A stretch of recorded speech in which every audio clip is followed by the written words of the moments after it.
Welcome to the Franchise Founders Podcast, where you'll hear right from the source how people like you have been able to buy and build their businesses across different industries all over the country. Dan Claps is the co-founder of Career Transition Leads, Nurture Assist, and Find a Business Online. Christian Dadulak is a franchise consultant with Find a Business Online, and he heads up business development for Career Transition Leads and Nurture Assist.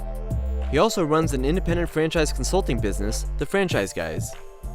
Together, they formed relationships with hundreds of successful business owners who are excited to share their stories with you.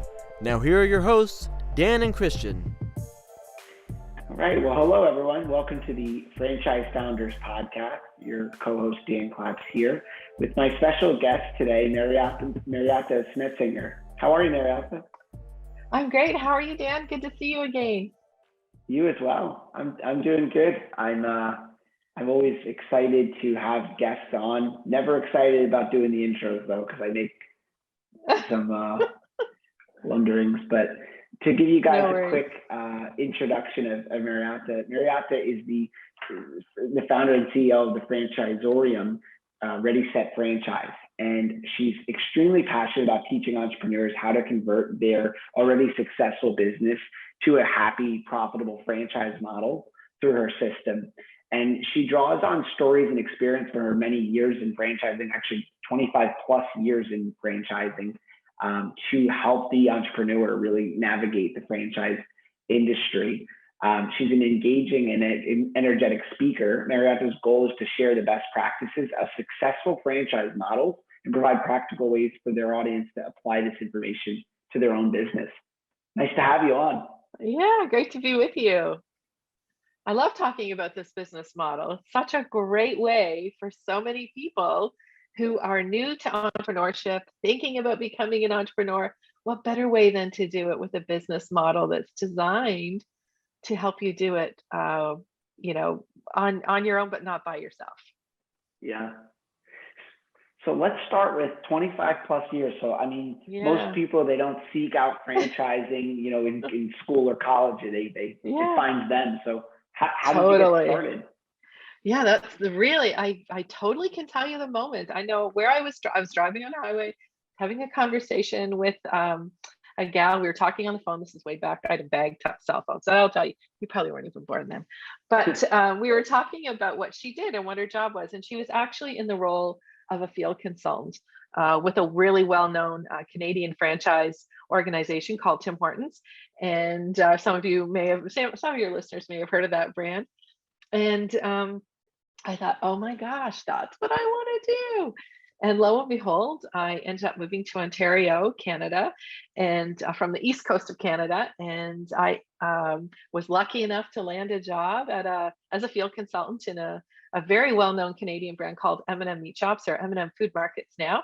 And I spent the better part of 15 years there in operational support as well as franchise recruitment. And then I went off and had a baby, came back, and then shortly thereafter was recruited to Dunkin' Brands, which you will know, Dunkin' Donuts and Baskin Robbins.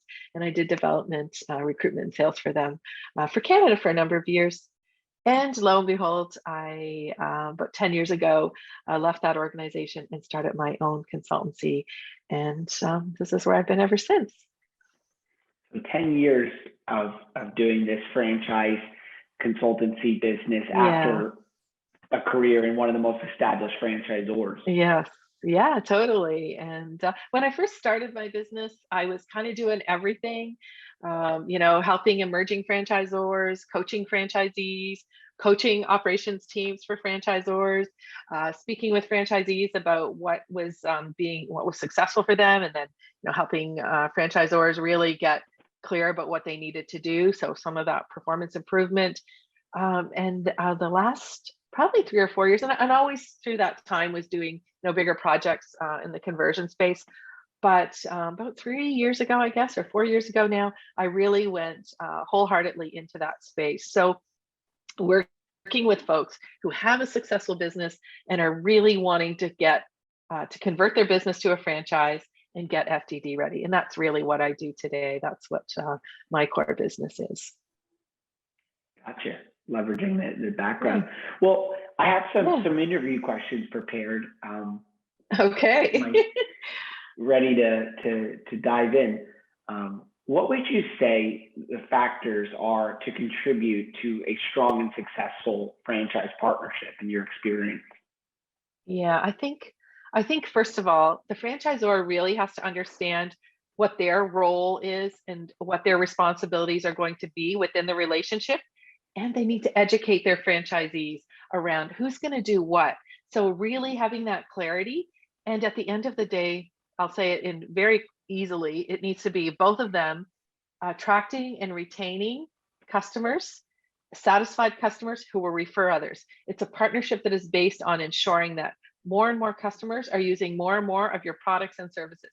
So it becomes, what are we as a franchisor and a franchisee both doing to attract and retain those customers and ensure that they're satisfied and that they're happy with the products and or services that we're offering. And when you can kind of get both of us on both the franchisee and the franchisor on the same page, then it's not about an us and them. It's about what are we both doing. Yeah, I once heard a quote that basically the best franchisors are obsessed with their franchisees' bottom line, their profitability.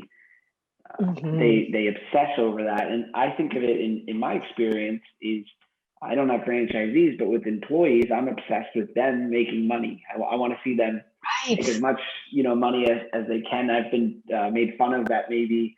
If it was up to me, they'd all have Rolex watches. Giving them too many. Nothing wrong with that if that's what they want, right? Yeah, right. But you got to be obsessed with your employees succeeding and your customers. And in this case, the franchisee is the customer. Right. The franchisee, everything the franchisor does needs to be focused on setting their franchisees up for success.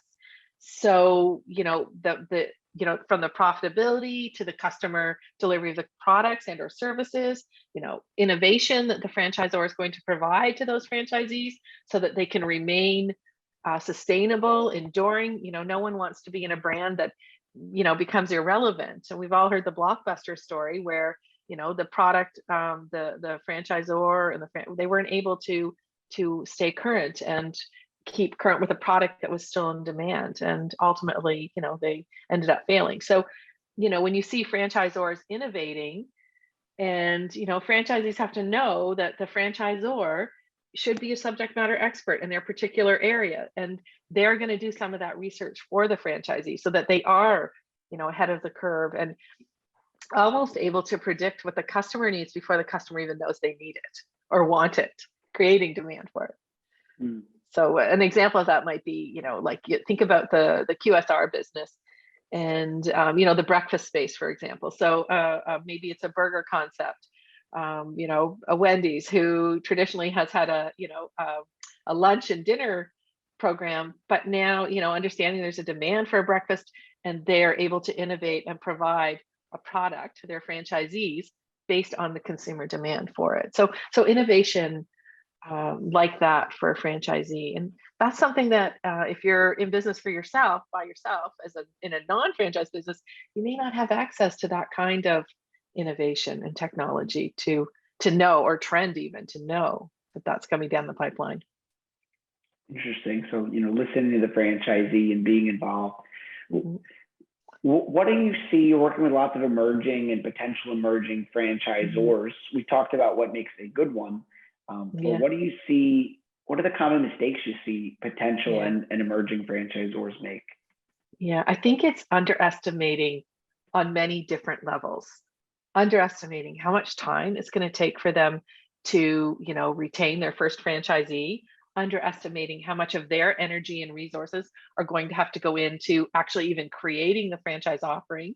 I call it the UFP, the unique franchise proposition that you're offering to your franchisees, getting real clarity around that. They underestimate the dollars that are going to be, the investment that's going to be needed, the capital that's going to be needed, the human capital, as well as the dollars that's going to take to actually get their business ready and to continue to support that business until it becomes royalty positive, right? So it's not like it's a long game, right? Your franchisees need to know they're in the long game.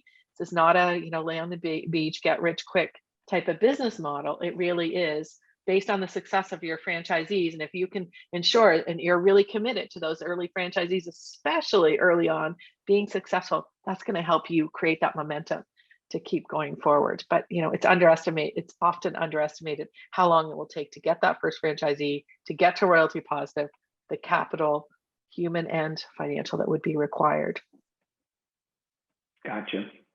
Like any business, right? Underestimating the amount of funding that you need, because really starting a franchise system is starting another business. It's totally starting another business.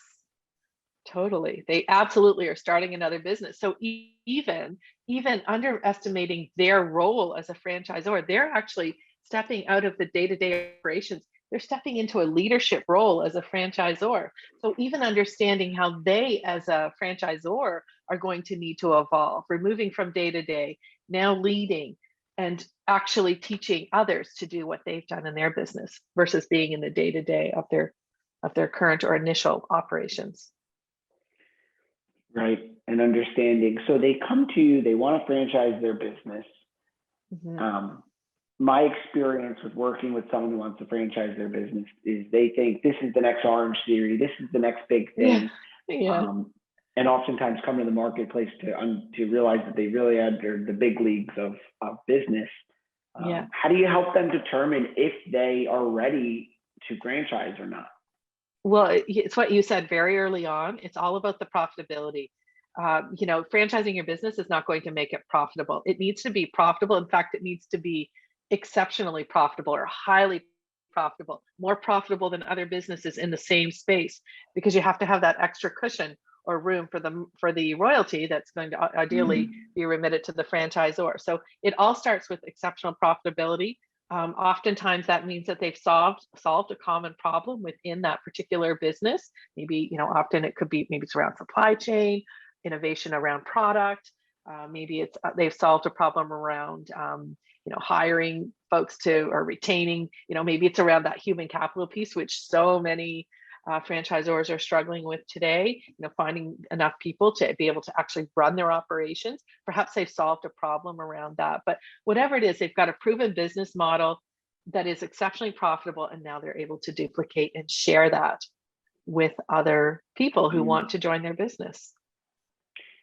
Right. I mean, I look at, you hit it on the head. I mean, when I look at a franchise, I look at it from the leadership team, the unique selling proposition that they bring to the market, as you mentioned, the financials in the item 19, and really are the franchisees happy?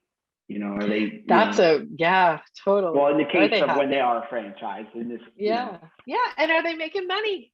Right, your franchisees, people who are coming to join that business, are going to validate more likely with the existing franchisees than with the franchisor. Right. It's interesting. Like I always like to ask a business owner, what do you hate about this business? Because everyone's got something. Yeah. In any business I've ever owned, there was the 3 things I loved, and there was that one thing that really bothered you. And can you either deal with it, or can you hire someone else to deal with it?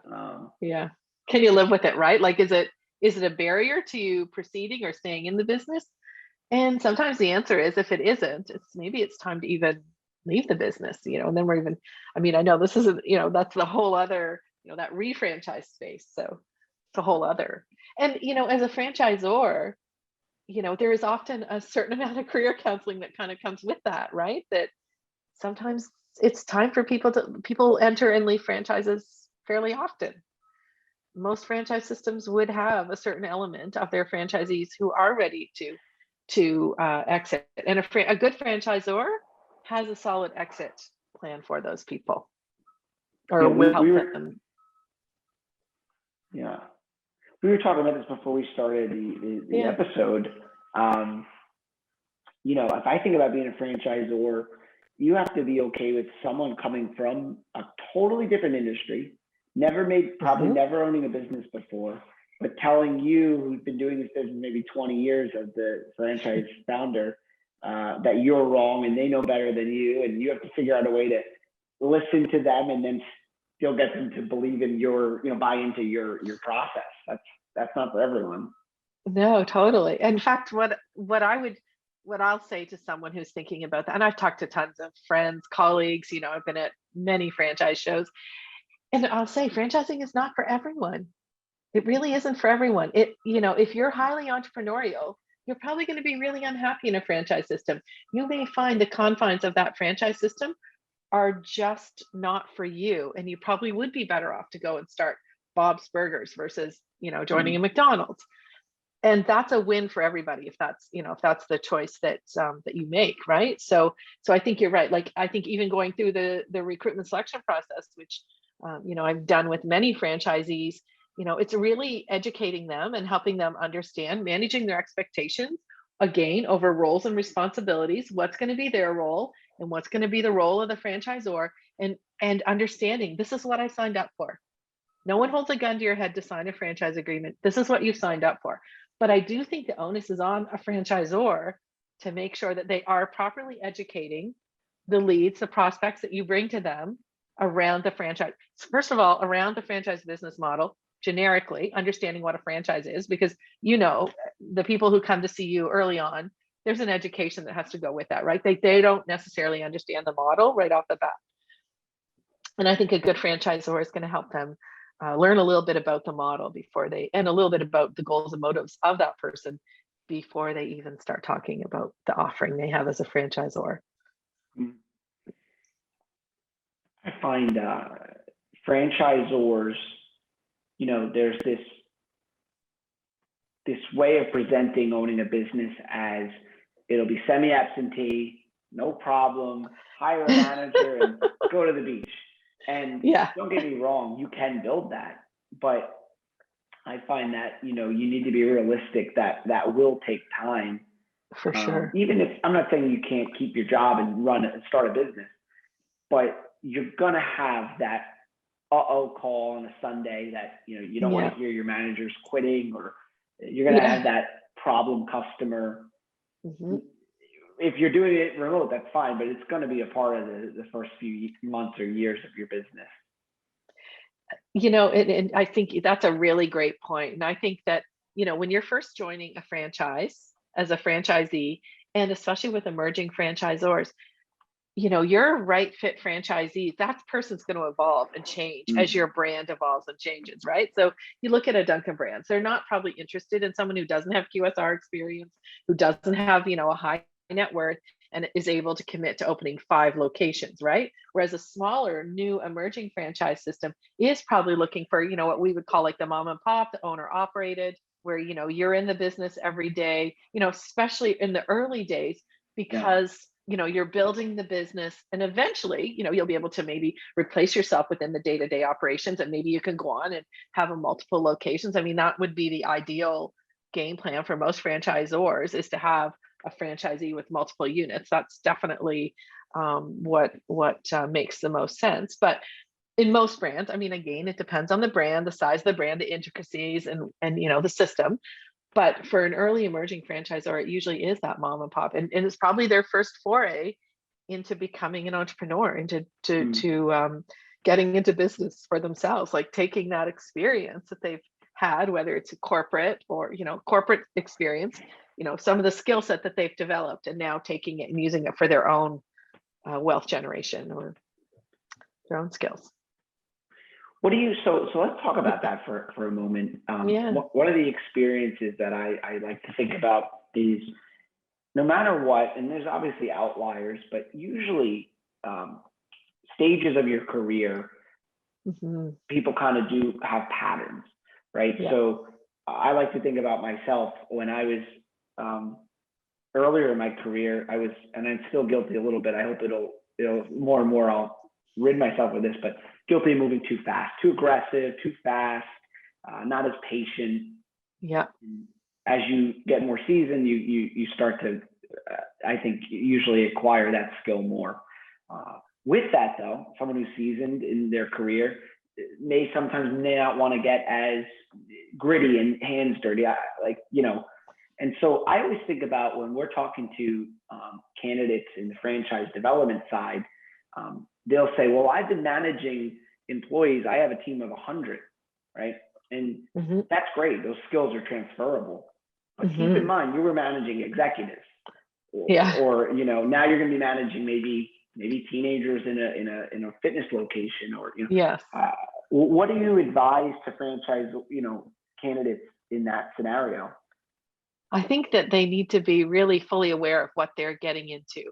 And I think, again, having a qualification process that allows them even to spend some time doing what they're going to be doing, like make sure that you get a chance to spend some time behind the counter or within a location where can you see yourself doing this for the next 10 years? And you want to really get the good, the bad, and the ugly, right? Like that's how you can make an informed business decision. I mean, truly, the whole recruitment selection process is around helping them make an informed business decision for them to join your franchise and for you to invite them to join your franchise system. It's really all about making sure it's a match. It's a goals motive match. Yeah, just think about you're a business owner, you opened a location of 5 locations of a gym, let's say. Yeah. And your morning 9 a.m. you're on the phone with a trained CPA professional, and then 10 a.m. you've got an interview with an 18-year-old that's working in between high school and college, and then you're dealing with a light bulb that went out sometimes, and then you're back to a professional meeting. Kind of all over the place as a business owner. And that's part of probably what I don't know, that's what I like about being an entrepreneur, is that diversity, that changing, no 2 days are the same. And I think that that does appeal to a lot of folks who want to get into that entrepreneurial space. I think you also said something else that made me kind of think about, you're saying about how you're it's basically acknowledging how you're wired, right? Like, you're probably very much a quick start, right? Like you're kind of like quick to jump in, and that's just kind of acknowledging how you're wired too. I don't know if you actually, this might be the bad news for you, I don't know if you actually settle down, right? Like that's how you're wired, like you can't fight the river, right? Like same with your franchise candidates, right? Like a franchisor needs to know who they are and somehow have some way of evaluating them so that they can get a sense of who they are, how they're wired, so that they can even go, franchisees will tell you lots of things they think you want to hear, but a good franchisor will be able to kind of figure out if there are other things that maybe they're not saying, but maybe it's how they think, how they operate.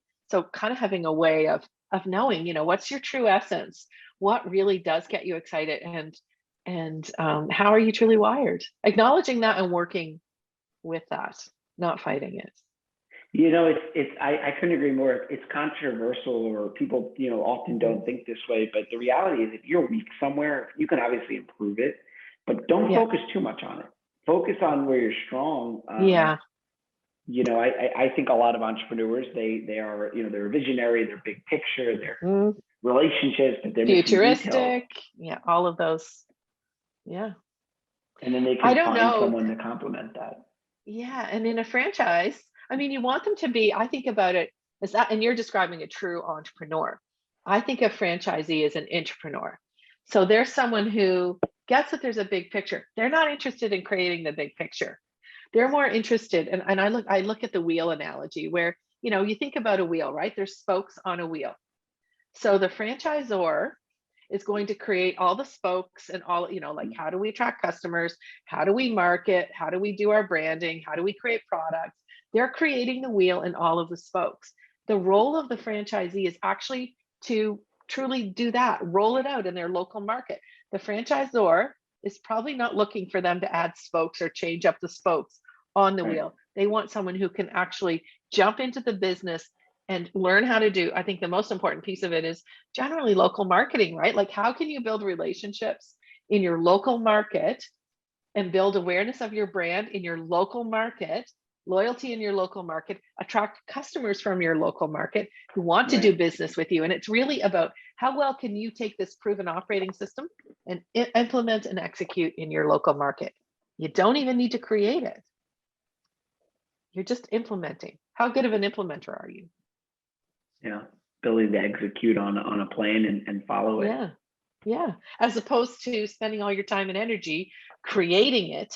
You're paying the franchisor through your franchise fee for access to their business model, what they've created. So why would you pay money for that and then want to go and change it all? And then get into, usually, knocking heads with a franchisor. Friction, Yeah, because meanwhile you signed a 10-year agreement, right? Like that's not any fun for anybody. That's like no fun. There's nothing worse than not having the same, at the end of the day, your franchisor is your business partner, and you need to have the same vision and you need to have the same direction. And once you start drifting apart, it's exactly that. That drifting continues. Like, when I always think of the summer when I'm out, if I'm on a boat and you jump in the water and the boat just so fast, you see it, you swim back towards it, that have that analogy happen to you, but drifting works that way. And if you're drifting away from your franchisor, and if you're drifting away from your franchisor before you even sign the franchise agreement, then that's really not going to be a good It's partnership. that goals motive match, right? It's up to the franchisor to get the prospective franchisee to understand what are their goals and motives for joining this business, and are they in alignment? Are you a culture fit for the brand or not? And if you're not, well, let's do ourselves both a favor and choose not to engage or not to connect and not to move forward with the transaction. I think, and we're kind of coming a little bit full circle when we talked about exit strategy too. Like every good franchisor also knows how to help a franchisee remove themselves from the franchise system with grace, for the most part. People leave franchise systems all the time for many different reasons. And a good franchisor will have some way to help them do that with, in some method of helping them do that. I think it's a place That's where a real win-win. It's not, it should be focused on more. Franchisee often don't really, I think they're thinking about, I want to replace my income and own my own business, and they forget about the exit and the potential opportunity financially for them. That's, really, if you think about a business, that's going to be their majority of their retirement, because a lot of these candidates had rolled their retirement into the new business. Right. They need to be able to get a return on that investment when they leave. And that should be primary. That should also be part of what a franchisor wants, because again, like what's the return on my investment? What's the times earning when I go to leave the system? So as much as we want to focus on bringing them in, a good franchisor will also focus on helping them exit the system when it's time, right? And new franchisees, new blood, new money, that's also good for the franchisor as well, right? Having new people come in. I know when I did a fair number of refranchise transactions, we saw a general lift in sales of 20% or more when we brought in a new franchisee. Just that new money, new blood was just enough to really lift sales, right? Like new energy. It's crazy, but yeah. How do our listeners that are interested in talking to you more get in touch? What's the best way? Yeah, the best way is you can visit our website, ascendfranchise.com. You can reach out to me there. You can email me if you like, Marietta, Marietta, @ascendfranchise.com. You can find me on LinkedIn. Happy to connect with you there. And I think that kind of covers it all. Well, excellent. Marietta Snetsinger, very, very, thank you for having taking the time to join us today. It's been a great time. It was really a pleasure speaking with you. And I love talking about this model. I was so thrilled when you invited me to join you. And I hope this is of value to your listeners and the franchise community in general.